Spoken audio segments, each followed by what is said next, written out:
It's an inky dinky doo-dah morning. Inky dinky doo-dah morning. Morning, morning, doo-dah morning. Inky dinky doo-dah morning. Morning.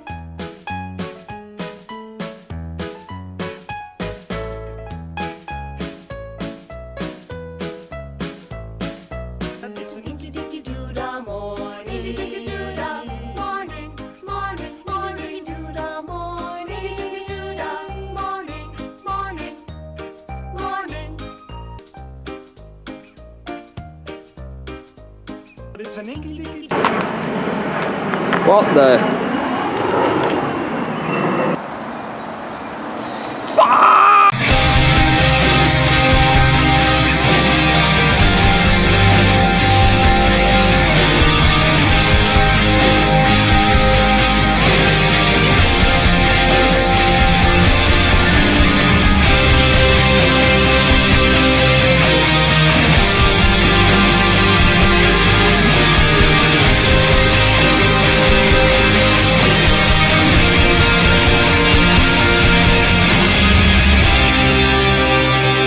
We are aware of that, but we just fucking hate it anyway.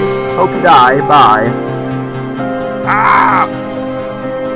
Ah!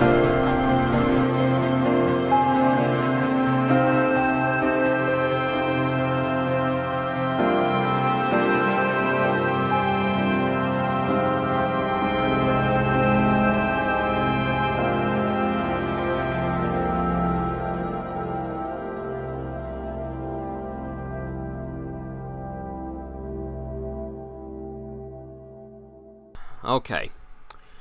Looking at this cover, you're probably wondering, what the fuck have you gotten yourself into this time? Well, assuming you have the same thought process as me, that is. In truth, yes, that was my immediate reaction. However, it's not quite as simple as one would think. For those of you who think that this has anything to do with furry culture, it was actually made in 2004. Yeah.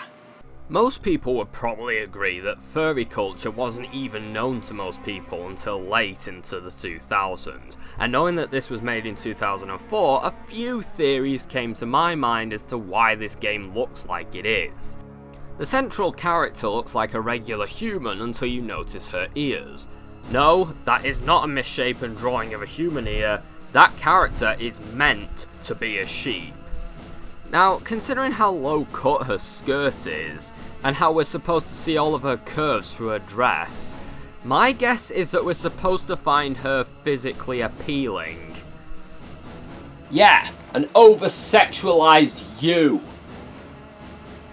If you compare her to her male counterparts in the background, they actually look normal for an anthropomorphic sheep, but for some reason, the women sheep can't have any of the features that a normal sheep would have. So I got to thinking, was this game made by furries? In all honesty, that's a question that I've been debating to myself as I played through this game. Believe me, I had a lot of time to consider it, given how long this game takes to beat one mission. So, to make it clear, once and for all, I'd honestly say that this game was more likely to have been made by closet furries rather than actual furries, as no real reference to the culture exists in the game, and funnily enough, the title is pretty inaccurate, as the protagonist and all of the good guys are sheep, so they don't technically have fur, they have wool. Now that that's cleared up, it's obvious that the people who made this might not have had their heads or dicks in the right place looking at this, but what about their hearts? Were they in the right place? Well, one other thing that I'd bring to your attention is this little placard at the bottom of the cover. Yep, that's right, it's a Phoenix game. So, what? Is this just gonna be another Legend of Hercules, but with over-sexualized sheep? A Legend of Hercules marketed towards the Welsh? I'm sorry, I am really sorry. I just had to make at least one Welsh sheep shagger joke, I'm so sorry. But in all seriousness, this is actually a game. An RTS of all things. Yeah, this cover really screams RTS, doesn't it? I suppose it's not too weird. A number of games like Hogs of War revolved around anthropomorphic pigs, and there's even an RTS version called Swines. Like it's an acronym. Don't know what it's an acronym for. But still, the real question is, does this game hold up as an RTS? So, the game revolves around these sheep who are resisting the villainous wolves, who are basically Nazis. No, really, they wear the same colours and wave the same banners, so yes, the wolves are Nazis. Wake up, sheeple! Okay, so, it begins a long time ago, in a meadow far, far away. What the hell is this? Fucking Star Wars now? I can't decide if I like these slideshows or not. The drawings aren't very good, don't get me wrong. I mean, especially not the background. It looks like it was drawn with crayon. By me. But in the foreground, there's some nice radiance effects. To me, it's a bit shit. But it's the good kind of shit where someone actually tried, but obviously wasn't going to get it 100% right because they kind of lacked the talent. I'm really not trying to be mean here. I mean, it was their first shot and I commend them for it, but it could be better. Although, considering this is Phoenix, it could also be worse. I'm just grateful, really, that there's a story at all and visuals. And no matter how it turns out, it's still going to be the best. Even if it's by default, it's still the best. Because nothing else that they've made has ever even attempted a story. So the plot is that these wolves are douchebag Nazis and only our grass-munching heroes can save the day. A pretty basic plot, but it serves its purpose at least, and let's face it, we're dealing with anthropomorphic animals, so who gives a rat's ass? The writing is overall kinda shit, but like with the visuals, you get the feeling that they try with what they have. It's written by a bunch of people who clearly don't speak English as a first language, because they make these really cute mistakes that only people in the Netherlands make. You guys are so adorable. As I said, the dialogue isn't the greatest thing. Far from it, actually. It's just sheep puns, and not even particularly good ones, mixed with generic as fuck RTS storylines. But at the same time, they at least tried to make it stand out, and at least they were kind enough to give you the option to hammer your way through the cutscenes with the X button if you don't like it, so who gives a shit in the long run? So we open up to some surprisingly nice visuals. No, really, for an RTS game on the PS2 in the year that it was made, this isn't too bad.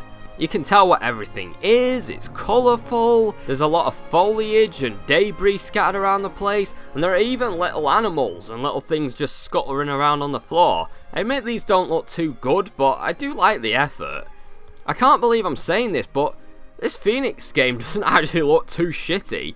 I'd say it's on par with the Warcraft 3 graphics from a couple of years earlier, and considering how consoles are usually behind when it comes to graphics, I'd say it's not the worst thing ever.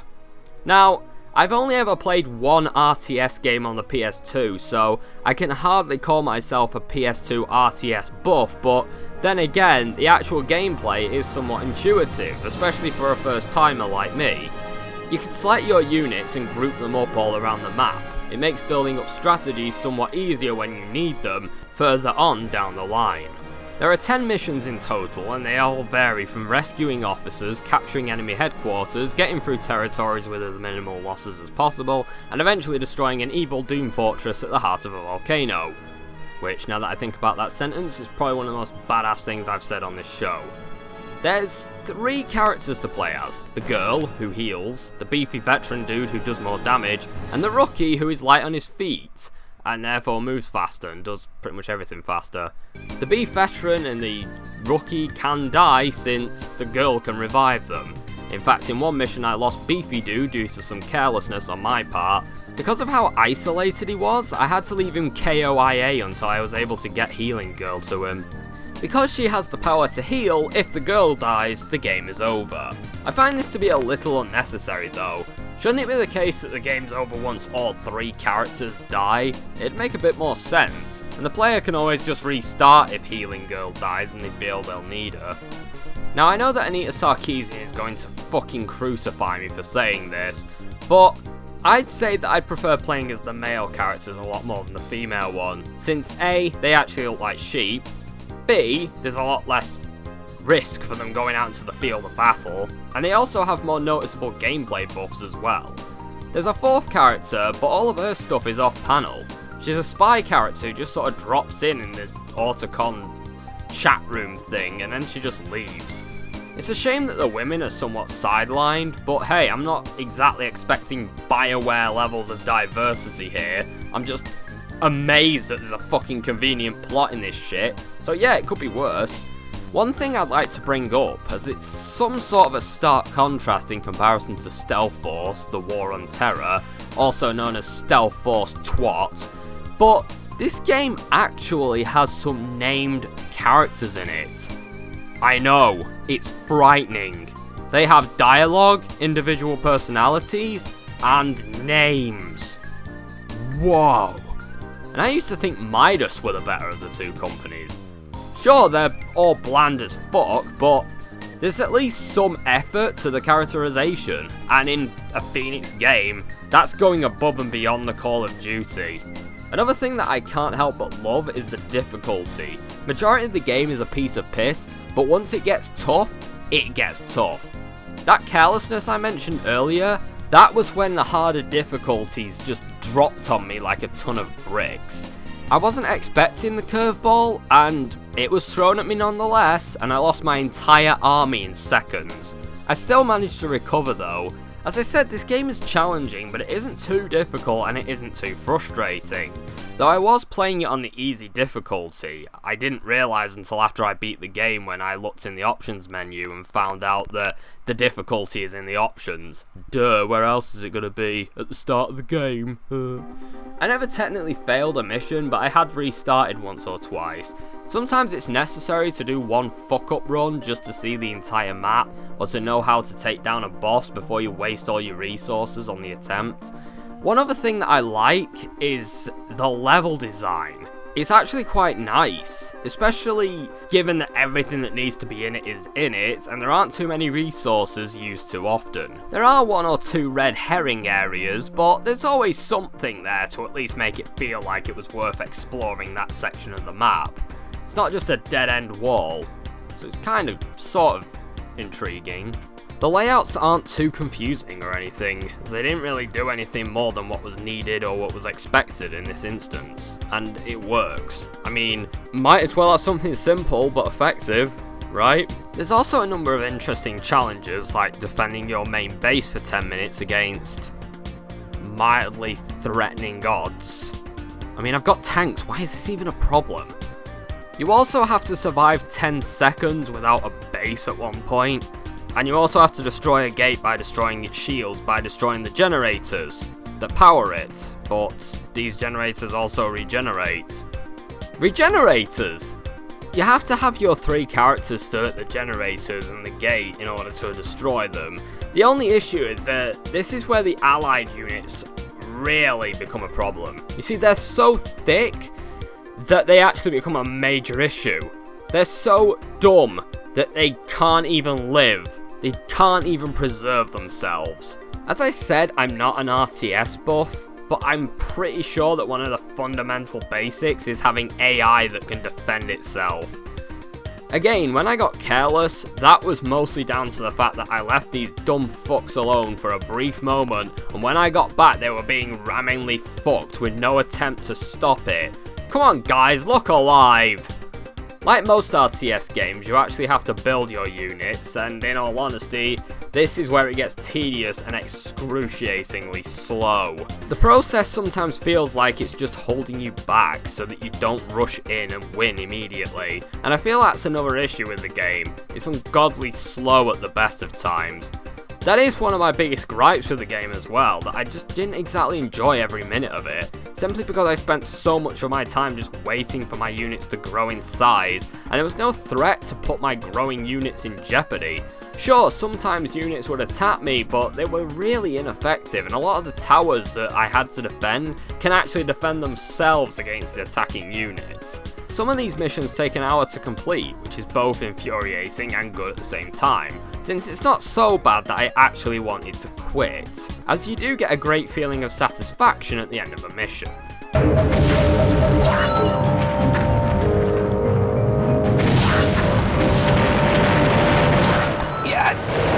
The final mission is probably the most interesting point in the game, since you have to take over various buildings, destroy generators, and fend off a new type of enemy.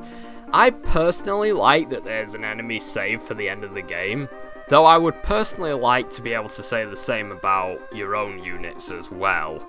You know, just add one new unit towards the end of the game to change things up a little. It probably would have made a bit of a difference. If you have an army of tanks as well at the start of the game, there's little to no point bothering with the other units. The only ones worth shitting on are the tanks and the light infantry units, since they're used to capture buildings. The buildings actually have a variety of uses. Some of them are used to make units, and others provide you with large cash injections. Taking over a lot of windmills does solve that earlier problem that I mentioned of it taking way too long to build up an army, but it rarely solves it enough. Capturing buildings can be a pain in the ass as well, since most of the time, after locking said building down, you have to wait for the light troops to reach you. Well, why not just have the troops on standby, you probably are asking at this point. Because they're suicidal and die really easily. Most of the time I actually did bring some along, but they just never worked out. Another really annoying thing is in the time it took for the slow fuckers to reach me, some light wolf troopers would turn up and steal the building right from under my nose. You have to be constantly vigilant, let me tell you. The game ends when you destroy this evil laboratory and you get this cutscene showing that wolf. I want to say he's Wolf Hitler, but he looks more like Saddam to me. Well, anyway, he ends up in prison and the sheep live happily ever after, etc, etc. The end. Well, except for this girl. Wolf Saddam strangled her to death and then ate her intestines. So, that was Furry Tales. As you can hopefully tell, I can't help but have a positive overall impression on this game. I know that it's really only got one strength, and that is it's a good Phoenix game, but at the end of the day, they didn't really have to try. The outcome would have been the same no matter what, and I seriously believe that the developers were, on some level, quite passionate about this one. Quite a lot of care was put into the important aspects, and it's functional because of that, and even enjoyable at some points. The strange nature of the game just also makes it a lot more interesting to me. So to answer the question posed at the beginning of the video, sure, their heads weren't exactly in the right place. Come to think of it, neither were their dicks, but their hearts? I'd say that they most certainly were in the right place. Well, that's it for me, on curiosity's sake.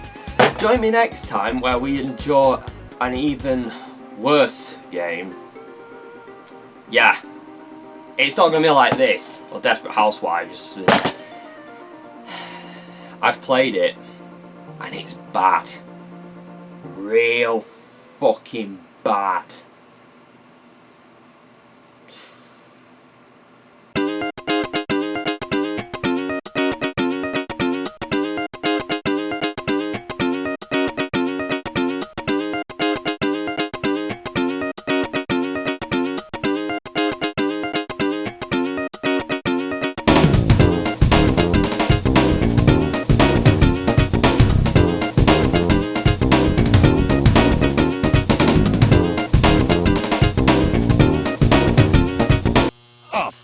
Oh my god, fuck yeah. Oh, fucking shear me the fuck up. Oh yeah, I'm so fucking hard right now, shit. Got a big fucking cotton boner. Fuck me with that thing. Fucking shear my asshole. Shear around my fucking asshole. Shove that fucking thing up my ass. Stick it up my ass immediately. Stick me up the ass with that. Shear me up the ass. Do it!